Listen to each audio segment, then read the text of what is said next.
documented creeps in the heart of Middle Georgia, where the shadows clung to secrets and whispered horrors lurked in the silence, my family and I made our home. This was a land where stories seldom dared to tread, and for good reason, as the one I am about to recount will attest. My cousin, known to all as Jake, had donned the mantle of a police officer for a grueling 5 years.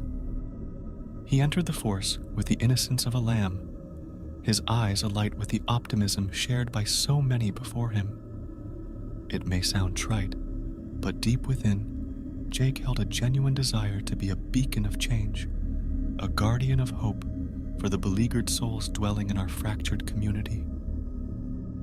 One day, a chilling alert pierced the airwaves, emanating from a forsaken abode nestled somewhere between the forgotten towns of Macon and Roberta. To hear Jake tell it, this house had been shrouded in a veil of abandonment for ages, an unsettling testament to the malevolence concealed within. As they ventured forth, Jake and his fellow officer stumbled upon an elderly man perched on the steps, his hands swallowed by the pockets of his tattered coat. But the man was not merely crying. He was sobbing, his voice tangled in a web of anguish. His mutterings formed a sinister refrain, an ode to the depths of despair. Attempts to extract any semblance of coherence from the man proved futile. He was ensnared within the tendrils of his own torment.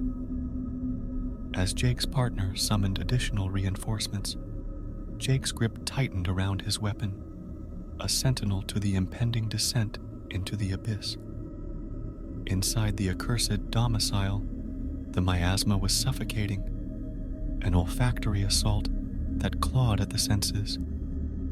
The kitchen and living room bore witness to a chaotic symphony of decay. Pots and pans soared perilously toward the heavens, and the remnants of a grotesque feast adorned the table. Takeout containers littered the floor like morbid offerings to some eldritch deity.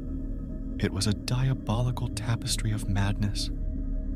Following protocol, Jake announced his presence, only to be met with a silence that reverberated with malevolence. With trepidation, he pressed on, his heart racing to a dissonant cadence. The living room yielded no sanctuary. It was devoid of life. As he traversed a fetid corridor, the putrid stench intensified, its fingers tightening around his throat. He covered his nose and mouth with trembling hands, his gun at the ready. With grim determination, he turned the doorknob to what he suspected was the bedroom. Within that chamber of horrors, a grotesque spectacle awaited.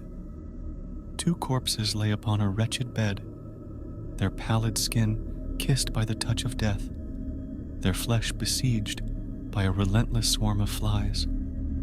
Their countenances bore masks of grotesque decay, and their mouths played host to an infernal ballet of winged horrors. Jake's gaze fell upon the female corpse, and what he beheld would haunt his very soul.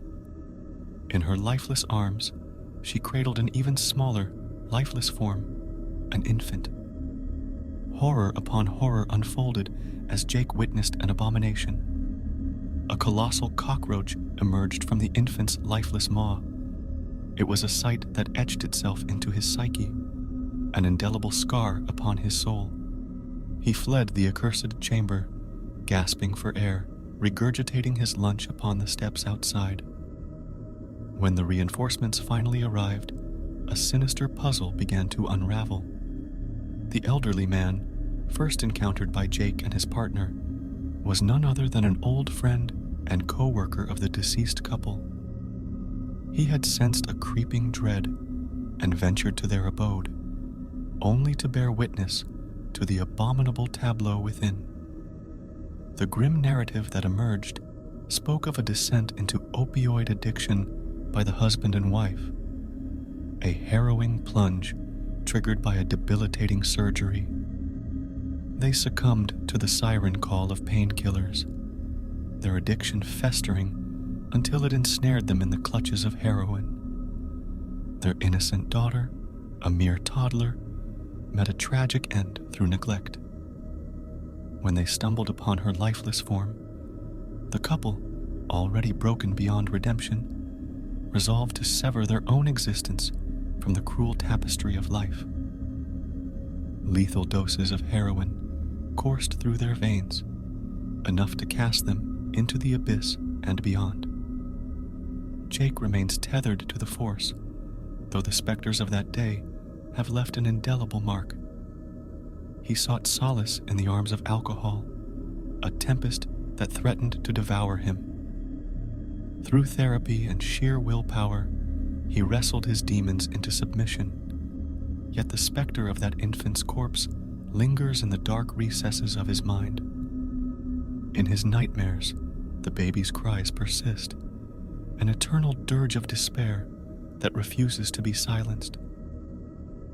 Thanks for joining us on this spine-tingling journey at Documented Creeps.